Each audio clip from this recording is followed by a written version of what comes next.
Okay, Nick and Andy, let's preview Liverpool against Manchester United, one of the biggest games in world football. Always huge, of course, but this feels particularly pivotal, Nick Mendola, given Liverpool coming into this after the international break, losing 3 on the trot.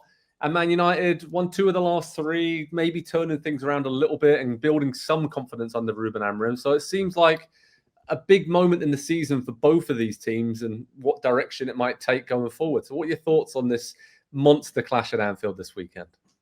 Oh, lawlessness, pandemonium. I look at both of these teams and I really don't know who either one is right now. And that's not an insult. It's just a big question mark. Both of these teams are piling up expected goals. Man United, more than almost anyone in the league. Palace is the only team with more. Both of these teams are mid to low table in expected goals allowed. So you want to say this could be nuts, and yet I just am almost expecting a UFC match at Anfield, combustible teams who aren't too pleased with the concept of each other and really don't want to answer the questions of what it looks like if they lose the game.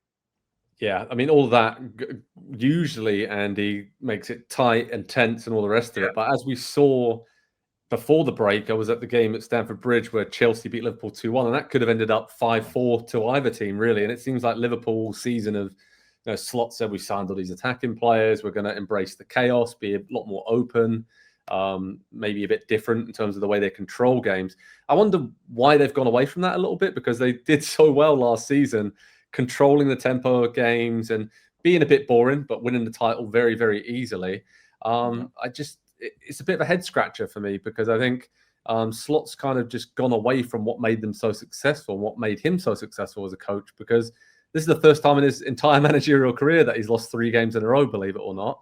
And I think there are some glaring issues with the defensive balance, the fullbacks, midfield, not being able to get the ball to Salah and Wirtz. Apart from all those issues, they've had a great start to the season, right? Yeah, I think Slot's got a few problems, and most of them are new players that they signed this summer. I think of the group, you'd really only say Ekitike has settled in well and kind of hit the ground running. And obviously Kirkesh has tons of Premier League experience and he's familiar with the league, and that's not an issue for him. But he's not been up to the standard that I think they would have hoped when they signed him. And so that already weakens the back line, which was, again, to your point, Joe, last year was the strength. Well, they've got somebody new at right back now this year as well. And so there's the transitional period there. And then you bring in a Florian Wirtz for all of the, incredible ability that we know that he has. One, he's not produced anything. And two, I do think he's unsettled the balance of the midfield through no fault of his own. Arne Slot puts him out there because he's one of the 11 most talented players at the club. And so, it's just a knock-on effect of every little thing kind of adding up and taking them out of their comfort zone, I think, because I watch Liverpool right now and they just don't look comfortable when they're playing. They look like they're trying to make every heroic play defensively because they have to make heroic plays defensively. They look like they are trying to, score worldies with every opportunity, because I don't think they're creating a ton of really, really high quality chances. I think it's more volume than it is quality at this point. And so everything just seems a little bit off. That said, one game against your rival, one strong performance can galvanize the group and can completely turn all of those things around and just give people a sense of relief, a chance to breathe out and exhale and then take a new one in. And maybe that's the thing that could set Liverpool on their way this season, because it's certainly not been champion material, and they don't look like a team that's going to defend the title right now either. No, they don't. But I did speak to Liverpool defender and captain Virgil van Dijk after the defeat to Chelsea and sort of previewed this Man United game with him and sort of asked him himself, Salah, all the experienced players, what kind of things do they have to do to turn things around and get everyone focused again? And he was pretty simple. He says, it sounds boring, but it's just work. He's like, we've been through this before. We've been through bad moments. We know how to get it done and get back on track. And Nick, is it as simple as that? Is it a mentality thing when it comes to Liverpool? Or do you think it is, like we're saying, new players, slightly different systems for them, way of playing, expectation levels? There's a lot of change at Liverpool in a lot of areas, and perhaps didn't really need to change this much given, how good they were last season. So I don't know. It is a head scratcher. And Van Dijk and others back there in defence, they don't seem to have any control of the game right now in front of them. I think that's the biggest issue for me with Liverpool, is the general lack of control they have throughout 90 minutes of football. Yeah, I think it is that simple. But again, my favorite quote, which I've used a million times probably on the show, Marv Levy, what it takes to win is simple, but it isn't easy. And that's, things aren't coming easy. It is that I don't think they planned on, hey, we've just signed 2 incredible attackers in Isak and Wirtz, who I have little doubt are going to succeed. And then Cody Gakpo is unplayable. Like, he's been their best player, so he has to be out there. I don't think they planned on Mo Salah, who is certainly going to be fine, appearing as if he's fallen off a clinical cliff. So it hasn't been easy, and that challenges Slot, and we're starting to see him in his post-game press conferences. We didn't see him really under fire last year. So the answers are simple, and I know Wirtz is going to come around. I will probably predict Liverpool to win because of the odds. I mean, Isak has been poor, like outright poor. And I've watched him enough. He's fantastic. He's struggling for Sweden. I mean, they are firing their manager after he doesn't score against Kosovo or Switzerland. By the way, fitness a concern? Nope. He went 90 both games. So it feels like it has to break for at least one of their superstars. Will it happen against Man United? If it doesn't, make a mountain of popcorn for the post-match review. Oh, 100%. Talking about Manchester United, and obviously they won 2 of the last 3. Sir Jim Ratcliffe has backed Amorim publicly, sort of saying, we're going to give him the time to turn this around. It's kind of happening though, right? I mean, Šeško is scoring a few goals. His hold-up play looks a bit better. Cunha's back fit for this one, could start. And Mbuemo's been very, very good for them in attack. And again, it's really hard. Every time we speak about Manchester United, it seems like a false dawn once they've had a few positive results. But this is kind of them, right? Like, nothing's really going to change. It doesn't seem like Amorim's going to get fired anytime soon. And this season, they're at a place where they will probably beat most of the teams that they should beat. And then games against Liverpool title contenders are when we're going to see how much progress they've actually made so far. Yeah, and I think playing the big teams kind of suits them a little bit right now with the way that they are playing. When did Manchester United become the control team?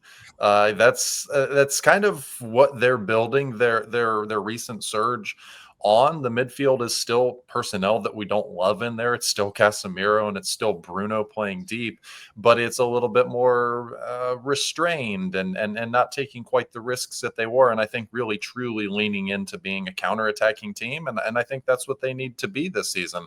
I'm still waiting to see Matheus Cunha make an extended run of starts in this team. Mason Mount's been great, by the way. And I think we were pretty high on him just as a player who would suit some pretty specific roles and jobs that Amorim was going to want in his team when he took over at United. But Cunha is clearly a different level. Maybe it's center forward, but Šeško's starting to score now. So these are good problems that Manchester United have after years and years of having really nothing but bad problems. Yeah, and I think probably for this game, probably makes sense for Šeško to start, given his hold-up ability, how much pressure they'll be under. And I would like to see Cunha start, him and Mbuemo underneath them, because I think Liverpool are very susceptible on the counter-attack, and those guys love to drive and will give them a lot from those slightly deeper attacking areas. And then out wide, don't think Ahmad will start this game, but a great option off the bench, and maybe be a bit more pragmatic with Dorgu and Dalot out in the wing-back positions. That's probably the direction I'd go at Man United. And you know what? I think a draw is a great result for them at Liverpool. Would be a big step forward for them, and it's probably a good time to play Liverpool as well, given their defensive issues, the lack of confidence they might be feeling. But it's cliche, right? I think for both of these teams, there's nothing more that you want to beat your rival and to kind of get things back on track or get that feeling of momentum, positivity. So I think it's a huge, huge game for both these managers' teams and for this season, I think, for both clubs. So, Nick, all that in mind, what are you expecting? Open, entertaining game, tight 10th derby. What's the score prediction, mate? Honestly, I just want to predict a red card. There's going to be a red card for someone. I don't know why. Roll this back after the weekend, whether I'm right or wrong. But yeah, no, it does feel like a combustible game. What you just said kind of makes me wonder, because I think Ahmad has been one of their best players this year. And you're right in saying that perhaps the best approach is to have him on the bench. But when you're not using it, and, you know, I said the same thing about Liverpool. I'll roll that back. I mean, Ahmad, Mount, you did not expect them to be players that you are leading your attack. So I think there's good competition for places there, but there's also a little bit of stress. And, you know, Šeško could absolutely kick on. I'll go with 1-1 and a red card. Andy? I want to go United's direction, especially if Gravenberch doesn't play. I think they've got a real chance there, and especially getting torn apart on the counter. I've been bit by this before, and so I'm just not going to do it. 2-1 to Liverpool. Okay. I'm going to go with Nick and go 1-1 as well. I think it'll be tight. I do think there'll be a lot of chances, so I wouldn't be surprised if it's like a 3-2 or 3-0 or something crazy. Please. Because I think it's a weird time for both these teams at the moment, and they are quite fragile and defensively especially. But let's go with 1-1 and a draw. And I think at the moment where they're at, both teams would probably shake hands at the end of that and say, fair enough, we can move on. And meet you later on in the season. All right, head over to Pro Soccer Talk on NBCSports.com for all the latest on Liverpool against Manchester United at Anfield this weekend. We'll have you covered how to watch information, live analysis, videos, updates, the works. It's going to be a brilliant one, always a huge game. Thanks, Nick and Andy, for joining me. Thanks, everyone, for watching, and we'll speak to you all very soon. Cheers, guys.